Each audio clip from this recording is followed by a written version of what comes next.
Hello students, इस video में हम पढ़ेंगे कक्षा 12 के जो श्वसन की प्रक्रिया का जो तीसरा चरण है, उस तीसरा चरण का बिंदु कार्बन डाइऑक्साइड का परिवहन। तो उसकी हम चर्चा करते हैं। CO2 का परिवहन। इससे पहले हमने पढ़ा था ऑक्सीजन का परिवहन, और ऑक्सीजन का परिवहन हमने विलेन के रूप में और ऑक्सीहीमोग्लोबिन के रूप में दो उसकी तरीके देखे थे। इस वीडियो में हम पढ़ेंगे कि किस तरह से कार्बन डाइऑक्साइड जो ऊतकों में निर्मित होती है, ऊतकों में उपापचय क्रियाएं चलती है, और ऊतकों या कोशिकाओं में जो कार्बन डाइऑक्साइड बनती है वो किस प्रकार से रुधिर के द्वारा परिवहित होती है और उसको वायु कोशिकाओं में लाकर छोड़ दिया जाता है और फिर हम उसको बाहर निकाल देते हैं। तो इस कार्बन डाइऑक्साइड का परिवहन आखिर कौन कौन से तरीके से होता है, कौन कौन सी विधियों से होता है। तो परिवहन पढ़ने से पहले हमें दो बातें ध्यान में रखनी है कि जो हीमोग्लोबिन होता है, HB होता है, HB की CO2 के प्रति जो बंधुता होती है, यानी इसके जुड़ने की जो क्षमता होती है, HB की CO2 के प्रति जो बंधुता होती है वो ऑक्सीजन की तुलना में कम होती है। ऑक्सीजन की तुलना में कम होती है।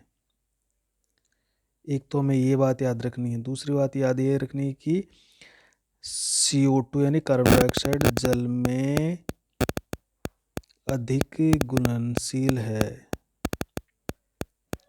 ऑक्सीजन की तुलना में कार्बन डाइऑक्साइड बहुत ज़्यादा घुलती है जल के अंदर। तो ये दो बातें ध्यान में रखेंगे कि HB की कार्बन डाइऑक्साइड के प्रति बंधुता ऑक्सीजन की तुलना में कम होती है। अर्थात हम ये कह सकते हैं कि HB है वो ऑक्सीजन के साथ तेज़ी से जुड़ता है, जबकि कार्बन डाइऑक्साइड के साथ इसकी जो क्षमता होती है जुड़ने की वो कम होती है या धीमी गति से जुड़ता है। और दूसरी बात ये है कि कार्बन डाइऑक्साइड जल में अधिक घुलनशील है। तो इन दोनों बातों को ध्यान में रखते हुए हम इसके तरीके पढ़ेंगे। तो हम पढ़ेंगे अतः CO2 का जो परिवहन है हमारी बॉडी में वो तीन रूपों में होता है। इसके तीन तरीके हैं, जिसमें पहला तरीका है गुलित अवस्था में।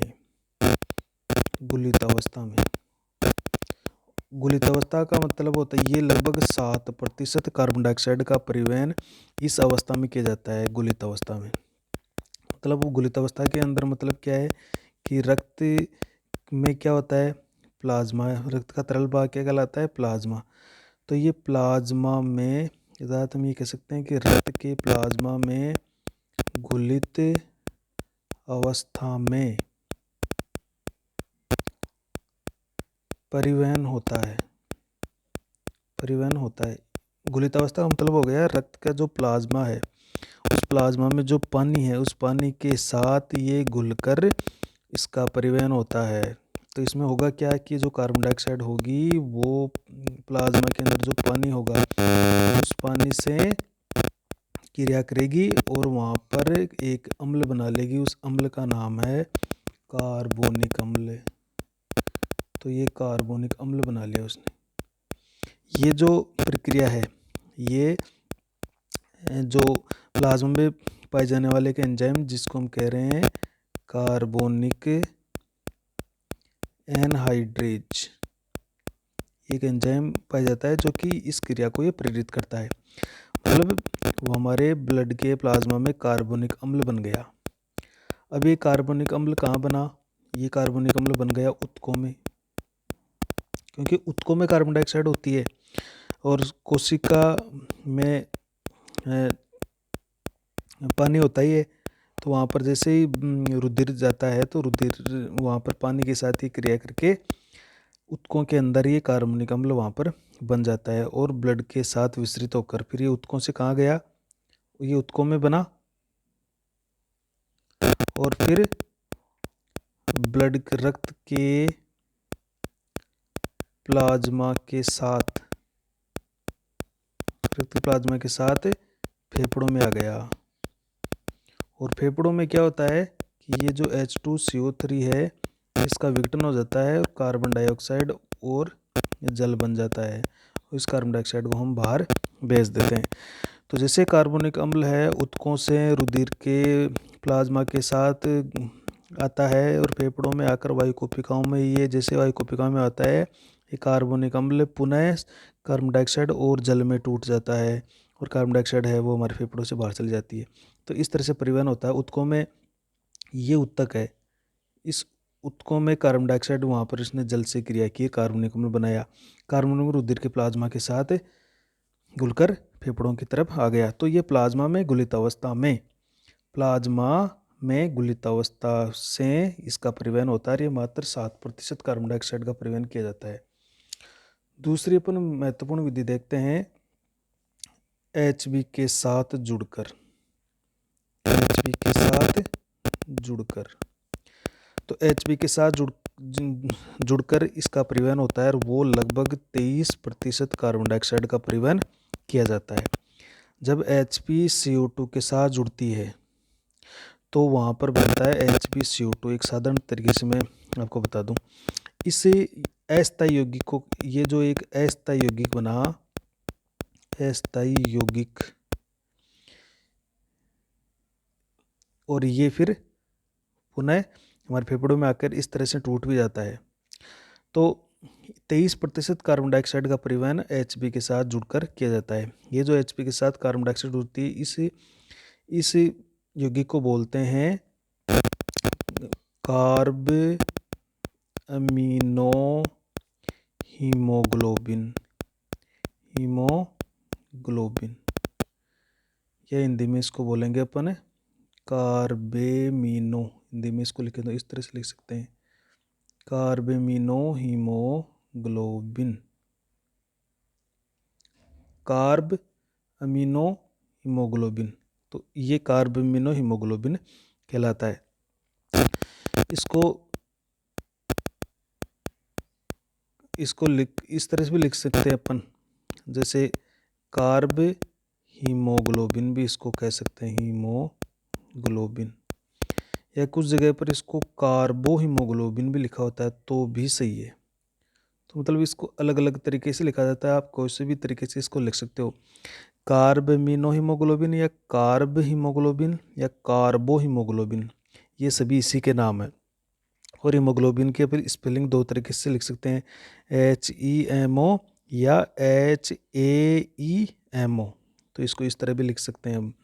तो ये कार्बमिनो हीमोग्लोबिन या कार्ब हीमोग्लोबिन या कार्बो हीमोग्लोबिन बन गया है कार्बन डाइऑक्साइड से HP क्रिया करके। लेकिन यहाँ पर एक बात अपन को ध्यान में ये रखनी है कि हम जानते हैं कि HB कार्बन डाइऑक्साइड के साथ इसकी जो बंधुता होती है वो बहुत कम होती है, जबकि ऑक्सीजन के साथ बंधुता बहुत ज़्यादा होती है। तो जैसे मान लीजिए ऑक्सीमोग्लोबिन है, ऑक्सीमोग्लोबिन ऊतकों में गया, जैसे HB ये था O2, ये रक्त से हमारे ऊतकों में पहुंच गया, ये ऊतकों में चला गया।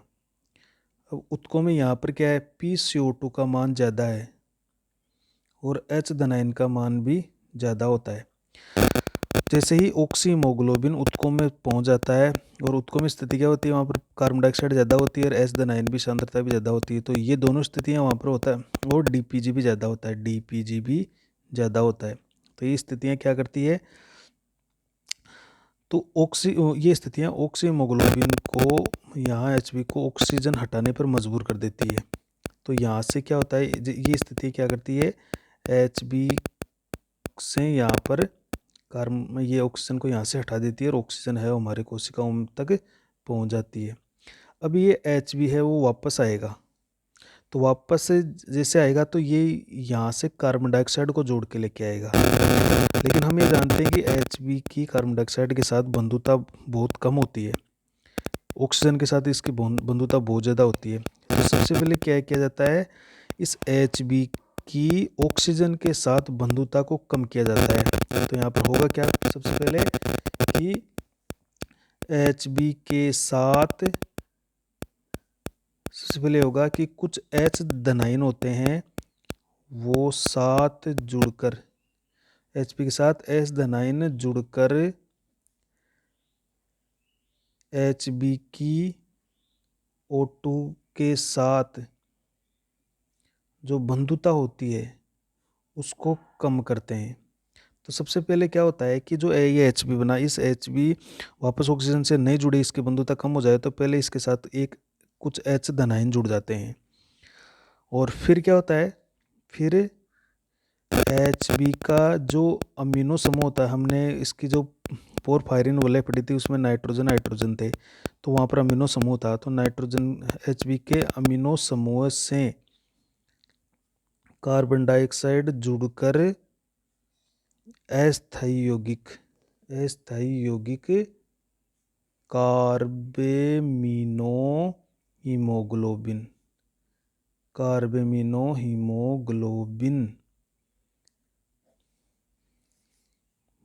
बनाता है। ये चीज़ बन गई यहाँ पर, अब बन गया ये कार्बेमिनो हीमोग्लोबिन, जिसको अपन अलग अलग स्पेलिंग से अलग अलग लिख सकते हैं। तो होगा क्या, सबसे पहले कि कुछ एच धनायन होंगे वो एच पी के साथ जुड़ेंगे, और इस यहाँ पर क्या हो गया, एच पी के साथ कुछ एच धनायन आकर जुड़ गए। तो ये जब एच धनायन इस एच बी के साथ जुड़ेगी तो एच बी की बंधुता ऑक्सीजन के साथ कम हो गई, तो ऑक्सीजन के साथ इसकी बंधुता कम हो गई, तो इसका मतलब है अब ये कार्बन डाइऑक्साइड को जोड़ सकता है।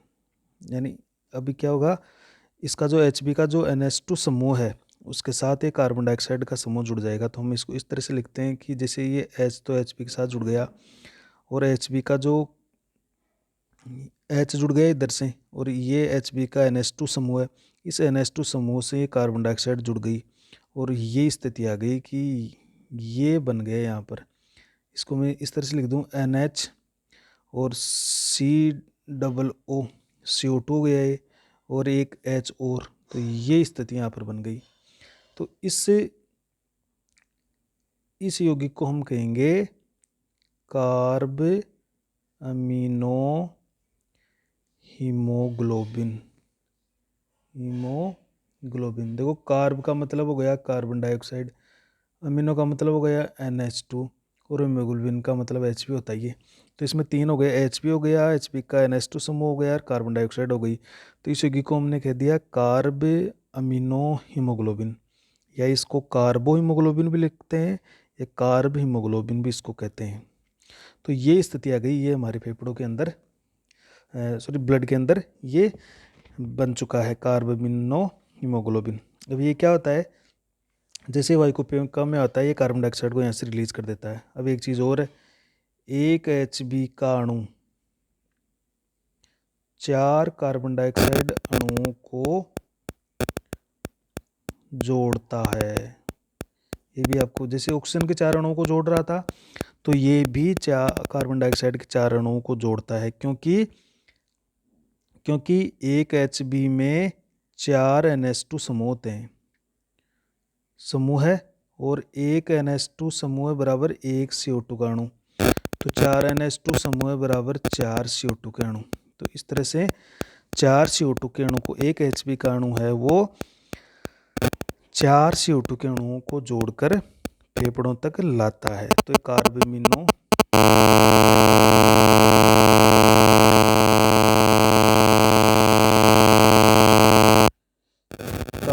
हीमोग्लोबिन बन चुका है। तो उत्कों में क्या होगा, ये हीमोग्लोबिन का निर्माण हो गया। तो जैसे ही ये पुनः वायु कुपिकाओं में आता है, तो यहाँ से वापस ये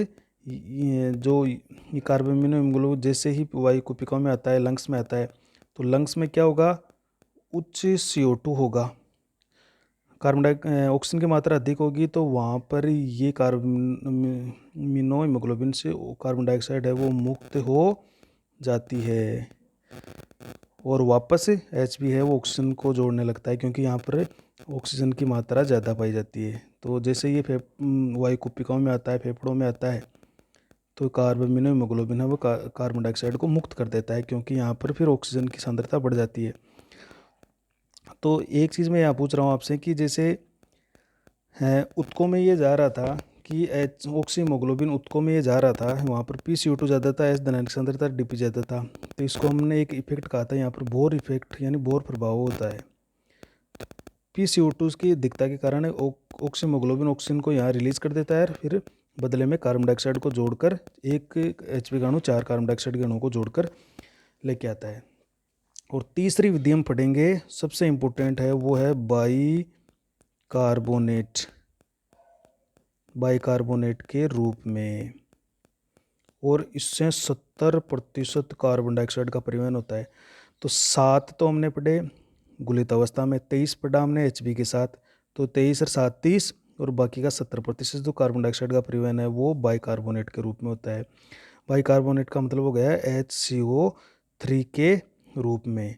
तो ये सबसे महत्वपूर्ण, सर्वाधिक महत्वपूर्ण ये एक विधि है जिसमें सर्वाधिक कार्बन डाइऑक्साइड का परिवहन, क्योंकि हम जानते हैं कि कार्बन डाइऑक्साइड की जल के साथ ज़्यादा घुलनशील है, इसलिए जल के साथ क्रिया करके कार्बनिक अम्ल बनाएगी।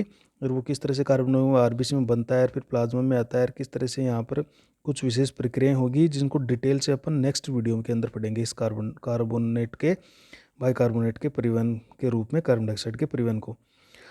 तो अगले वीडियो में हम केवल इसी बाइकार्बोनेट को ही डिस्कस करेंगे।